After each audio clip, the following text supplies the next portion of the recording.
അയൽവാസിയോടുള്ള പക വിട്ടാൻ സ്വർണം കവരാൻ കൊട്ടേഷൻ. തൃശ്ശൂരിലെ ജ്വല്ലറി ഉടമയെ ആക്രമിച്ച് 1.5 കിലോ സ്വർണമാണ് കവർന്നത്. ഇക്കഴിഞ്ഞ മെയ് 15-ന് ചെന്നൈ ഗുരുവായൂർ എക്സ്പ്രസിൽ വെച്ചാണ് സ്വർണ്ണ കവർച്ച ഉണ്ടായത്. സംഭവത്തിൽ 8 പ്രതികളെ പോലീസ് അറസ്റ്റ് ചെയ്തു. RPF, ക്രൈം ഇന്റലിജൻസും തമിഴ്നാട് പോലീസും ചേർന്നാണ് പ്രതികളെ പിടികൂടിയത്. തൃശ്ശൂരിൽ നിന്ന് ചെന്നൈയിലേക്ക് പോയ ട്രെയിനിൽ കുഴിത്തുറ വെച്ചായിരുന്നു സംഭവം. കുപ്രസിദ്ധ ഗുണ്ട കണ്ണമ്പത്തൂർ രഞ്ജിത്തിന്റെ നേതൃത്വത്തിലുള്ള സംഘമാണ് കൊള്ളയ്ക്ക് പിന്നിൽ. അയൽവാസിയോടുള്ള പക വീട്ടാൻ തൃശ്ശൂർ സ്വദേശി റാഫേലാണ് സ്വർണം കൊണ്ടുപോകുന്ന വിവരം ഗുണ്ടാ സംഘത്തെ അറിയിച്ചത്. ഇയാൾക്ക് വേണ്ടിയുള്ള തിരച്ചിലും ഊർജിതമാണ്. അങ്ങനെ ഏകദേശം പല ദിവസം നമ്മൾ പല സ്ഥലങ്ങളിൽ across the different States, Tamil Nadu, Karnataka, Bangalore, main സ്ഥലങ്ങളിലൊക്കെ നമ്മൾ ഈ പല ഇൻഫർമേഷൻ്റെ അടിസ്ഥാനത്തിൽ നമ്മൾ പോയെങ്കിലും അവസാനം ഈ കഴിഞ്ഞ 10-ാം തീയതി വൈകുന്നേരം 11-ാം തീയതി ഇൻഫാക്ട് നമുക്ക് ഫൈനൽ ലീഡ് നമുക്ക് ലോക്കൽ ഇന്റലിജൻസിൽ നിന്ന് കിട്ടുകയും ലോക്കൽ ഇന്റലിജൻസ് സോഴ്സുകൾ നമുക്ക് കിട്ടി. ഈ പറയപ്പെട്ട കീ അക്യൂസിനെ നമ്മൾ അറസ്റ്റ് ചെയ്തു. അയാളുടെ ഇൻഫർമേഷന്റെ അടിസ്ഥാനത്തിൽ നമ്മൾ കായംകുളത്ത് നിന്ന് ഫർദർ ഏകദേശം ബാക്കി വന്ന ഏകദേശം 850 ഗ്രാമോളം സ്വർണം നമുക്ക് കിട്ടി.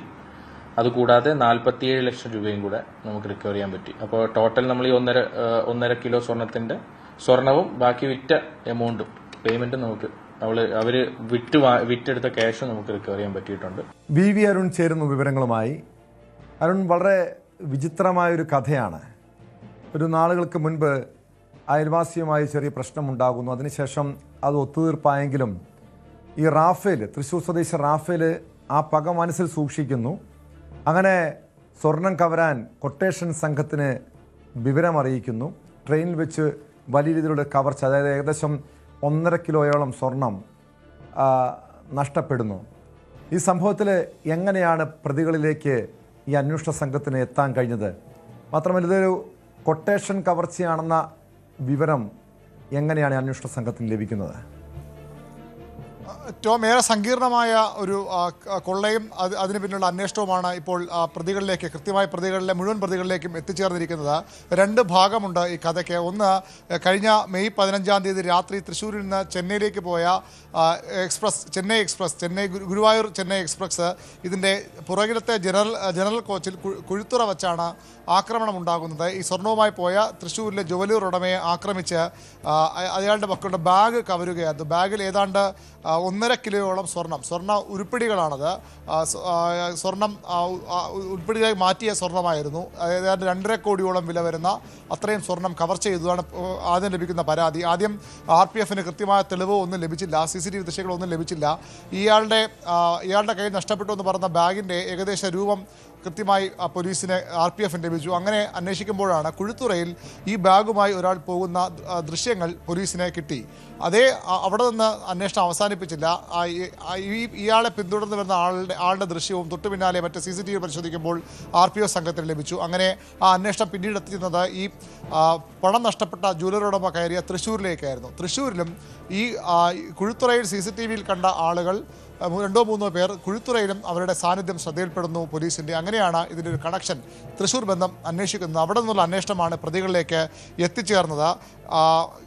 ഈ തട്ടിക്കൊണ്ടുപോയ ഈ തട്ടിപ്പ് നേതൃത്വം നൽകിയ പ്രതികളിലേക്ക് പിന്നീട് പോലീസ് അന്വേഷണ സംഘം എത്തുകയായിരുന്നു. പ്രതികൾ കുഴിത്തുറ ഇറങ്ങിയ ശേഷം മറ്റ് പല ഭാഗങ്ങളിലേക്ക് രക്ഷപ്പെട്ട് പോവുകയായിരുന്നു. അതിനുശേഷം സ്വർണ്ണാഭരണങ്ങൾ തൃശ്ശൂർ വീണ്ടും എത്തി സ്വർണ്ണാഭരണങ്ങൾ പങ്കിട്ടെടുത്തു. 1 മാസക്കാലമായുള്ള അന്വേഷണമാണ് ഇപ്പോൾ ഈ മുഴുവൻ പ്രതികളിലേക്കും എത്താൻ RPFനെ സഹായിച്ചത്. തൃശ്ശൂരിലും കുഴിത്തുറയിലുമുള്ള ഏകദേശം 500-ലധികം CCTV ദൃശ്യങ്ങൾ ഈ അന്വേഷണത്തിന്റെ ഭാഗമായി RPF സംഘവും തമിഴ്നാട് പോലീസും സമാഹരിച്ചിരുന്നു. ഒടുവിലാണ് ഈ പ്രതികളിലേക്ക് കഴിഞ്ഞ 10-ാം തീയതി കുറച്ച് പ്രതികളെ പോലീസ് ഈ ഒരാഴ്ച കഴിയുമ്പോൾ 15-ാം തീയതി നടന്ന 22-ാം തീയതി കുറച്ച് പ്രതികൾ 5 പ്രതികളെ അറസ്റ്റ് ചെയ്തിരുന്നു. അവരെ ചോദ്യം ചെയ്തപ്പോഴാണ് ബാക്കി പ്രതികളിലേക്കും എത്തിയത്. അങ്ങനെയാണ് ഈ 10-ാം തീയതി മുഴുവൻ പ്രതികളിലേക്കും എത്തുകയും കായംകുളത്ത് നിന്ന് ഈ ബാക്കി സ്വർണം കൂടി കണ്ടെടുക്കുകയും ചെയ്തത്. ഈ പ്രതികൾ ക്രിമിനൽ പശ്ചാത്തലമുള്ള ആളുകളാണ്. കൊലക്കേസ്, പിടിച്ചുപറി, സംഘം ചേർന്ന മർദ്ദനം, കഞ്ചാവ് കടത്തൽ തുടങ്ങിയ കേസുകളിലെ പ്രതികളാണ് ഈ തൃശ്ശൂരിലെ ഗുണ്ടാസംഘം. ഇവർക്ക് കാപ്പ കേസ് പ്രതികൾ 3 പേരുമുണ്ട്. തിരുനെല്വേലിയിലേക്ക് പോകുന്ന ആളുടെ പൂർണ്ണ വിവരവും ഫോട്ടോയും ഈ പ്രതികൾക്ക് ലഭിച്ച് ഗുണ്ടാസംഘത്തിന് ലഭിച്ചിരുന്നു. തൃശ്ശൂർ കമ്പനിപ്പടി സ്വദേശി റാഫേൽ എന്ന ആളാണ് ഇവർക്ക് ഇത് കൈമാറിയത്. സ്വർണ്ണാഭരണങ്ങൾ പണിത് തിരികെ കൊണ്ടുപോകുമ്പോഴായിരുന്നു ഇത് തട്ടിക്കൊണ്ടുപോയത്. ബാഗ് പ്രതികൾ മോഷ്ടിച്ച് ഓടി രക്ഷപ്പെടുകയായിരുന്നു. അന്ന് രാവിലെ മുതലുള്ള CCTV ദൃശ്യങ്ങൾ നേരത്തെ നമ്മൾ പറഞ്ഞതുപോലെ പരിശോധിച്ചാണ് പ്രതികളിലേക്ക് എത്തിയത്. ഈ തൃശ്ശൂരിലെ ഗുണ്ടാ നേതാവ് കണ്ണമ്പത്തൂർ രഞ്ജിത്തിൻ്റെ കൈവശമാണ്. അയാളാണ് ഈ ആക്രമണം ആസൂത്രണം ചെയ്തത്. അയാളുടെ പക്കലാണ് അവസാനം ഈ സ്വർണ്ണമൊക്കെ എത്തിച്ചേർന്നത്. അവിടെ നിന്ന് തന്നെ അവർ അപ്പോൾ തന്നെ അത് ഉരുക്കി ബാറുകളാക്കി പ്രതികൾ കേരളം വിട്ടു.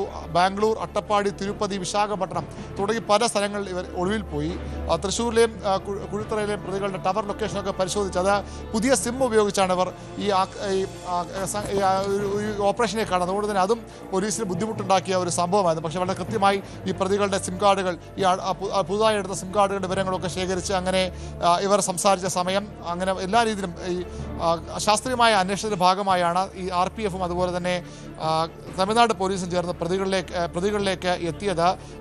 RPFിന്റെ Thiruvananthapuram senior divisional security commissioner Muhammad ഹനീഫിന്റെ നേരിട്ടുള്ള അതായത് ഈ റാഫേലിനെ ഇതുവരെയും പിടികൂടാൻ കഴിഞ്ഞിട്ടില്ല. ഈ കൊട്ടേഷൻ സംഘം, അതായത് ഈ കുറ്റകൃത്യത്തിൽ നേരിട്ട് പങ്കെടുത്ത എല്ലാവരും പിടിയിലായിട്ടുണ്ടോ? അതോടൊപ്പം അറിയേണ്ടത് ഇതിലൊരു കൗതുകം നിറഞ്ഞ കാര്യം, ഈ റാഫേലിന് ഈ സ്വർണം കവരുക അല്ലെങ്കിൽ ആ സ്വർണം തട്ടിയെടുത്ത് അതിൻ്റെ ഒരു വിഹിതം കൈപ്പറ്റുക എന്നൊരു ഉദ്ദേശം ഉണ്ടായിരുന്നില്ല അല്ലേ? അതിനപ്പുറം ഈ അയൽവാസിക്ക് ദ്രോഹം വരുത്തുക, അയാൾക്കൊരു നഷ്ടമുണ്ടാക്കുക, അയാളെ ഉപദ്രവിക്കുക എന്നൊരു ലക്ഷ്യം മാത്രമായിരുന്നോ ഈ റാഫേലിനുണ്ടായിരുന്നത്? അതാണ് ഈ കഥയുടെ രണ്ടാം ഭാഗം. അല്ലെങ്കിൽ ഇത് ആദ്യം തന്നെ പറയേണ്ട ഒരു ഭാഗം അത് തന്നെയാണ്. സൂചിപ്പിച്ചത് തന്നെയാണ് ശരി. റാഫേൽ ഈ പ്രതികൾക്ക് ഈ സ്വർണ്ണവുമായി പോകുന്ന ജവലൂർ ഉടമയുടെ ചിത്രമടക്കമുള്ള, അയാൾ യാത്ര ചെയ്യുന്ന സമയമടക്കമുള്ള, കമ്പാർട്ട്മെൻ്റ് അടക്കമുള്ള കൃത്യമായ വിവരങ്ങൾ കൈമാറുകയായിരുന്നു. അതിന് പിന്നിൽ അയാൾ ഈ ചെയ്യപ്പെടുന്ന വസ്തുക്കൾ, ഈ സ്വർണം പണമൊന്നും അയാൾക്ക് ലക്ഷ്യമായിരുന്നില്ല. പകരം പഴയ ഒരു പകയുടെ കഥയാണത്. ഈ റാഫേലിൻ്റെ അയൽവാസിയാണ് ജുവലൂർ ഉടമ. നമുക്കറിയാം, സ്വാഭാവികമായും തൃശ്ശൂരിൽ വളരെ ചെറിയ ചെറിയ വീടുകളിൽ പോലും ഇത്തരത്തിൽ സ്വർണം പണി ചെയ്യുന്ന പണിക്കാരുണ്ട്. ജ്വല്ലറിയുമായി നടത്തുന്ന ആളുകളുണ്ട്. അങ്ങനെ ഈ ജ്വല്ലറി ഉടമയുടെ അയൽവാസിക്ക് ഒരു പരാതി ഉണ്ടായിരുന്നു. ഈ ജ്വല്ലറി ഉടമ പണി ചെയ്ത് അവിടെ നിന്ന് ബാക്കി വരുന്ന, സ്വാഭാവികം സൈനൈഡ് അടക്കമുള്ള സാധനങ്ങൾ ഉപയോഗിച്ചാണ് സ്വർണ്ണ പണി നടത്തുന്നത്. അവിടെ നിന്നുള്ള വെള്ളം ഈ അയൽവാസിയുടെ റാഫേലിൻ്റെ കിണറ്റിലേക്ക് പോകുന്നു, കിണറിൽ വെള്ളം മലിനപ്പെടുന്ന പരാതി ഇയാൾക്കുണ്ടായിരുന്നു. ഒരു സിവിൽ കേസായിരുന്നു. അത് പിന്നീട് ഈ അയൽക്കാർ തമ്മിൽ ഒത്തുതീർപ്പാക്കുകയും ചെയ്തു. പക്ഷേ ഒത്തുതീർപ്പായെങ്കിലും ഇയാളുടെ മനസ്സിലെ പക പോയിരുന്നില്ല. ആ പക തീർക്കാനാണ് അയൽവാസിയായ ഈ ജ്വല്ലറി ഉടമയെ ഒറ്റുകൊടുത്തത്. അതായത് ഇയാൾ ഈ ഇത്രയധികം സ്വർണവുമായി സാധാരണ കുഴിത്തുറയിലേക്ക് യാത്ര ചെയ്യാറുണ്ട്, അല്ലെങ്കിൽ തമിഴ്നാട്ടിലേക്ക് യാത്ര ചെയ്യാറുണ്ട്. ആ സമയം ഇതാണ്. ഈ ട്രെയിനിലാണ് പോകുന്നത്, ഈ കമ്പാർട്ട്മെൻറ്റ് ഉണ്ടാകും തുടങ്ങി ഫോട്ടോ അടക്കമുള്ള വിവരങ്ങൾ ഈ ഗുണ്ടാ സംഘത്തിന് ഇയാൾ കൈമാറുകയായിരുന്നു. ഇയാൾക്കിതിൽ ലാഭേച്ഛയില്ല, അല്ലെങ്കിൽ ഈ കൊള്ളയിലൂടെ ലഭിക്കുന്ന പണത്തിൻ്റെയോ സ്വർണ്ണത്തിൻ്റെയോ ഒന്നും പങ്ക് ഇയാൾക്ക് ആവശ്യമില്ല. പകരം അയൽവാസിക്ക് ഇങ്ങനെ ഒരു നഷ്ടമുണ്ടാകണം എന്ന കൃത്യമായ ലക്ഷ്യത്തോടു കൂടി ഇയാൾ ആസൂത്രണം ചെയ്തതാണ്.